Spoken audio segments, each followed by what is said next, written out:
Hello, I'm Dr. Stephen Daugherty from Vein Care Centers of Tennessee in Clarksville, Tennessee. I'm going to talk briefly about the things that we want to know as we sort out what might be causing chronic pelvic pain in patients who come to see us. The medical history is really important, and actually it's more important than the physical exam for evaluating most of these conditions. First, we want to know where the pain is. How severe is the pain? Is it a 1 out of 10 or a 10 out of 10 when you look at how severely it affects your ability to function, your quality of life? Is it intermittent? Is it constant?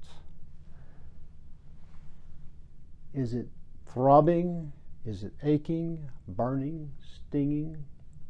What triggers the pain? Is it pain that occurs while laying in bed at night? Is it pain that occurs with walking or exercise? Is it pain that is worse with sitting or standing and better with laying down?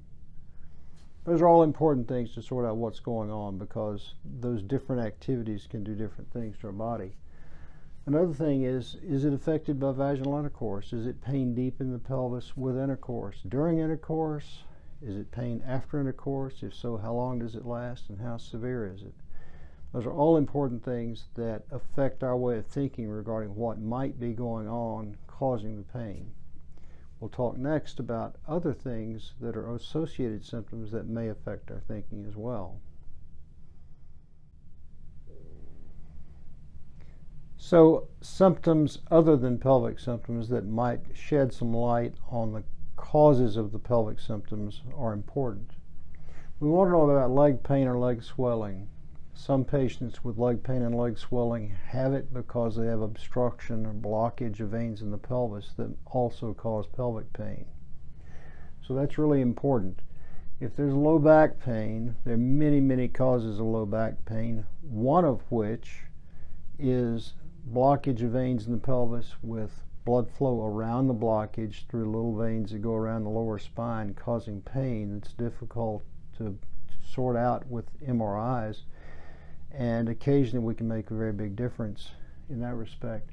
Bladder discomfort, that can be little varicose veins on the wall of the bladder. It can be something called interstitial cystitis. It can be an infection, many things, but sometimes there are pelvic venous disorders that cause bladder symptoms. Diarrhea, whether it's intermittent or every day, does affect the way we think about what might be going on in the pelvis. Blood in the urine or stool does too. POTS syndrome is postural orthostatic tachycardia syndrome. The patients who experience this develop low blood pressure, they're lightheaded, or they pass out when they stand, and often with that they have a fast heart rate but the low blood pressure. That gets blamed on the heart many times. Patients are treated for their cardiac issues that often don't exist, but a small subset of these patients really are treatable with other things. We see some patients who have varicose veins in the legs and or blockage of veins in the pelvis that cause blood to pool in the legs and pool in the pelvis so much that there's not enough blood flow getting back to the brain. With that, they get lightheaded and pass out. And flank pain is important.